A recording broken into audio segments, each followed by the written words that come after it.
Bonjour, bonjour tout le monde pour ce Forex Expresso. Bon café à tous. On va voir dans un instant les graphiques et les avis que je vous avais donnés.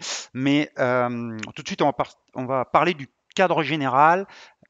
Sur le dollar, vous savez que lundi et mardi a lieu la grande messe de la Fédérale Réserve et donc les opérateurs sont en attente de ce qui va être révélé et du début du calendrier du tapering, donc tapering, rachat du programme d'actifs, réduction un petit peu de la politique accommodante qui avait lieu depuis le début du Covid. Euh, donc, les derniers chiffres étaient plutôt en dessous de ce qu'on attendait sur la croissance économique, notamment le chiffre du chômage qui a déclenché une faiblesse du dollar. Le chiffre du chômage, c'était au début du mois. Tout à l'heure, dans une minute, on va les regarder ensemble d'ailleurs, les ventes au détail aux États-Unis, qui va nous donner un autre indicateur de la puissance de cette croissance économique, mais on a vu aussi que le chiffre de l'inflation n'était pas aussi fort qu'attendu avant-hier, et donc la pression sur les banques centrales, sur Jérôme Powell, est un petit peu moins forte pour accélérer le début de la réduction des achats d'actifs. Donc peut-être que la réunion dont on entend tant de choses lundi ne sera pas aussi volatile pour le dollar. En attendant de passer sur les graphiques et du chiffre, l'avertissement sur les risques.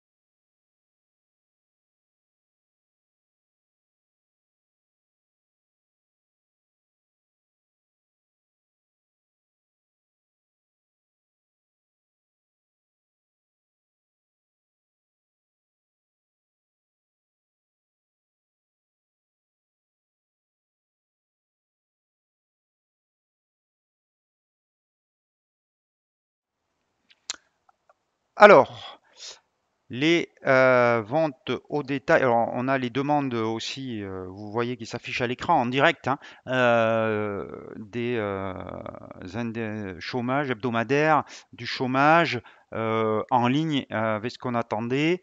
Le chiffre des ventes n'est pas encore sorti, on va peut-être attendre quelques minutes. Il est attendu à moins 0,8.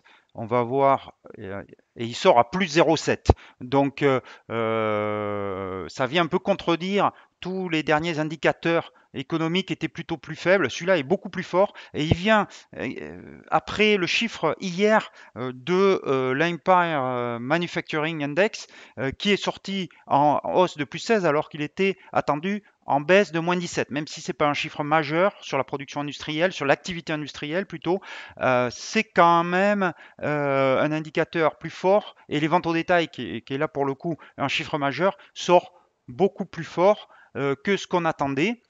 Donc, on va aller voir tout de suite la réaction sur le dollar. Alors, il faut juste que je retrouve le graphique. Il était là il y a 2 minutes. Hop, il doit être. Voilà. Euh, Ça, c'est l'eurodoll. Donc, vous voyez une baisse, mais qui a déjà commencé ce matin de l'eurodoll. Je vous avais parlé du support à 1,18 qui était un support important. Et je vous avais dit aussi que sous 1,1909, sous ces deux sommets ici, on restait baissier sur l'eurodoll, hein. Il n'était pas question de se positionner à la hausse puisqu'on est sous la moyenne mobile à 200 périodes. Donc là, on a aujourd'hui une cassure. On l'a déjà eu, cette cassure lundi, qui avait finalement été avorté. Mais là, on semble bien parti pour le coup pour en clôture. Je vous dis toujours d'attendre la clôture avant de vous positionner. On a une clôture qui va sans doute se faire sous 1,18 et donc c'est un signal baissier. Un signal baissier qui pourrait voir l'euro contre dollar rejoindre le support suivant qui est sur 1,17. voire un peu plus euh, sous 1,17. Alors, maintenant, une fois qu'on a dit ça, on a un avis baissier, on connaît donc le sens dans lequel on doit traiter, mais il faut trouver maintenant le bon point de risk-reward. Et pour le coup, bien sûr, le mouvement a eu lieu puisqu'on est sur 1,1765. Si vous mettez un stop au-dessus de 1,1802 correspond aussi à la moyenne mobile à 34 périodes, vous avez un risk-reward en visant un 17 qui est pas terrible, surtout que ici, vous avez un RSI qui est maintenant extrêmement survendu. Donc, euh, sur cette paire de devises, il faudrait un scénario comme ça pour se positionner. C'est-à-dire soit un rebond vers la moyenne mobile à 34 périodes et voir surtout apparaître une bougie, un chandelier négatif pour se positionner à la vente, voire un rebond un peu plus important qui ne casse pas un 18,00 et avec aussi une bougie baissière pour viser un 17. Mais là, au vu des circonstances, il est un peu tard pour se positionner sur l'euro-dollar à la baisse. Il va falloir être patient, avoir un rebond avant donc de se mettre short. Hier, par contre, pour revenir sur les avis que j'ai donnés les 2 derniers jours, donc j'avais émis un avis négatif sur l'euro-yen, et là vous voyez que ça s'est parfaitement passé, puisque j'avais dit que sous 129,60, je ne reviens pas sur l'horizon de temps supérieur, je reste sur le 1 heure, sous 129,60 qui était, pardon, ici, voilà. On était short et je vous avais dit hier que ce doji au contact validait l'avis négatif sur l'euro yen et c'est exactement ce qui s'est passé puisque on a une chute de l'euro yen et on est venu rejoindre 128,60.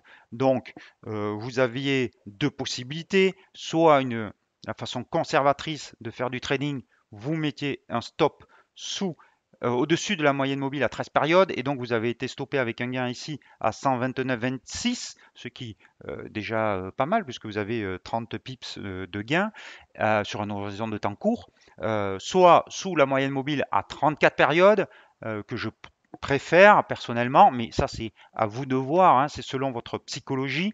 Et dans ce cas-là, vous n'avez toujours pas été stoppé. Bon, maintenant, euh, vous avez fait quand même un beau gain là-dessus et il est peut-être pas idiot de sortir au moins les 2 tiers de la position et de garder un tiers pour accompagner le mouvement vers l'objectif final qui est à 128. J'avais émis aussi un avis négatif sur le dollar australien et alors non, ça c'est pas le dollar australien, pardonnez-moi. Voilà, sur le dollar australien, donc une hausse de l'euro avec ce double creux ici. On a bien eu une hausse, mais aujourd'hui, on va passer en 1 heure, on a été stoppé avec un gain là aussi, hein, sous la moyenne mobile, soit à 13 périodes, soit à 34 périodes, sur cette paire de devises. On va voir maintenant la LOCI, la UD, la UD, USD. Donc là aussi, avis négatif. Voilà, depuis ce sommet. On a les moyennes mobiles à 13 et 34 périodes qui sont sur le point de se croiser mais qui ne l'ont pas encore fait. On est sous la moyenne mobile à 200 périodes.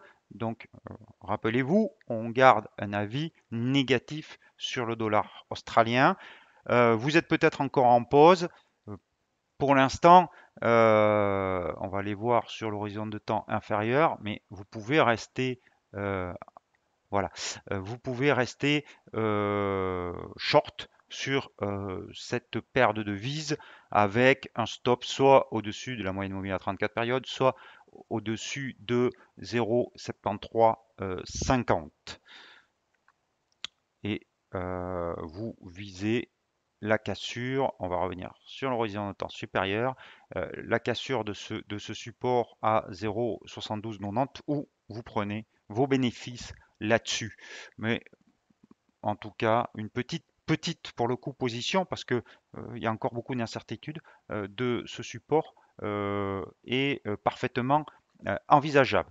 J'avais envie de vous parler un petit peu pour sortir des clous ce matin du cet après-midi, pardon, d'une devise qui est l'euro couronne norvégienne. Alors j'en parle pas d'habitude parce que la couronne norvégienne est une devise qui est très liée au cours du pétrole. Vous savez que le pétrole a flambé hier, si vous avez lu mon article sur DailyFX, et donc la couronne norvégienne s'est largement renforcée suite à cette hausse du cours du brut.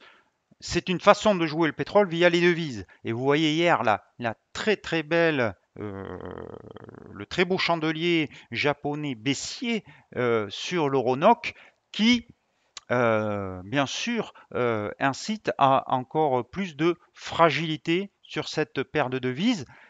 Simplement, euh, si vous déterminez l'objectif, c'est la hauteur du dernier sommet avec la ligne de coup ici, donc du support que vous reportez, et ça vous donne 10,06, pas très loin d'un support précédent. Donc cette zone-là, entre 10 et 10,10, on va dire, va être une zone de support assez forte, je pense. Pour l'Euronoc, avec surtout en plus un RSI qui est en zone de survente. Donc, si vous étiez short sur cette paire de devises, vous pouvez viser 10,10, mais ça risque d'être plus difficile d'aller plus bas dans un premier temps.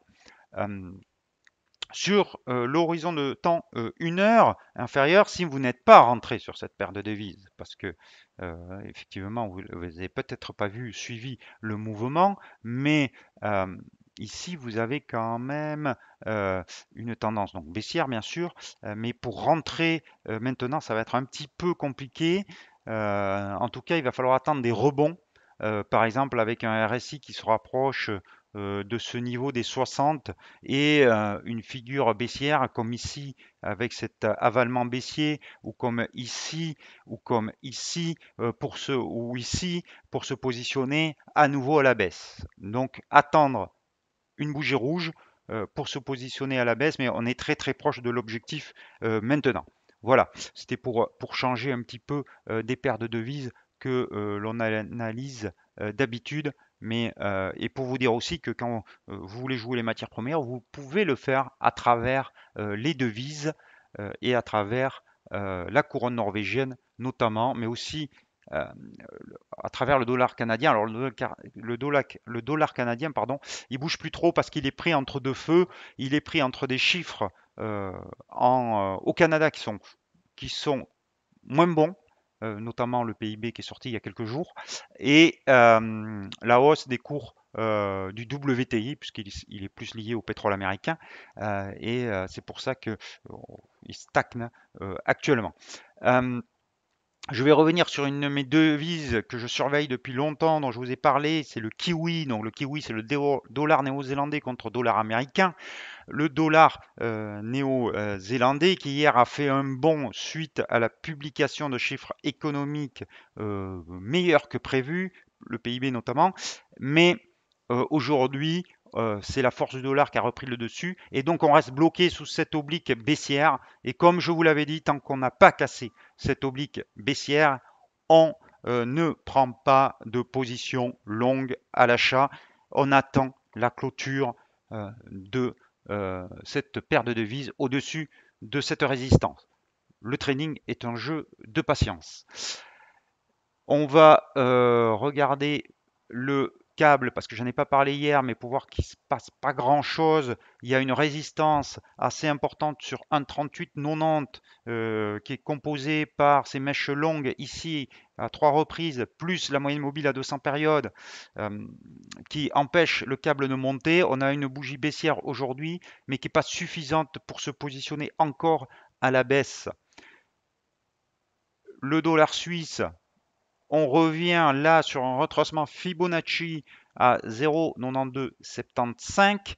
Donc, bougie très haussière aujourd'hui. Attendre la clôture pour voir si c'est confirmé. On n'est pas à l'abri dans l'après-midi que ça se retourne, mais on se rapproche peut-être d'un déclenchement de la position. Sur l'euro suisse, position longue bien sûr, sur l'euro suisse, alors, l'euro suisse, il est là. Sur l'euro suisse, j'avais dit qu'on surveillait le support à 1,0835 et qu'en dessous, on pouvait prendre une position à la baisse. Eh ben, ce support a tenu bon. On est en hausse sur l'euro suisse, mais on reste sous la moyenne mobile à 200 périodes, donc il n'y a pas grand-chose à faire. Le dollar yen, alors, où il ne se passe pas grand-chose depuis maintenant des semaines et des semaines. On a eu un accès baissier hier qui est contrecarré aujourd'hui par une bougie haussière. Alors, c'est même pas au contact de la moyenne mobile ascendante à 200 périodes. Donc, pour l'instant, on s'abstient aussi.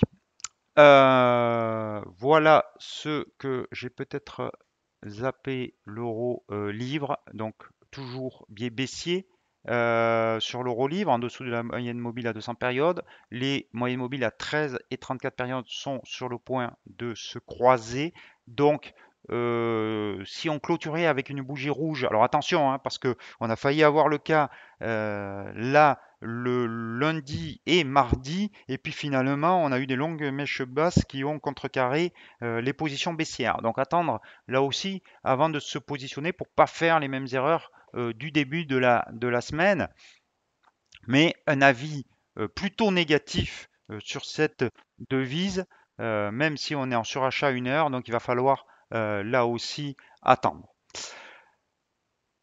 Voilà, on a fait, on peut peut-être revenir sur l'euro-dollar pour voir la suite à ces ventes de détail plutôt fortes qui vont ajouter de la volatilité hein, au marché avant la réunion de la Fed.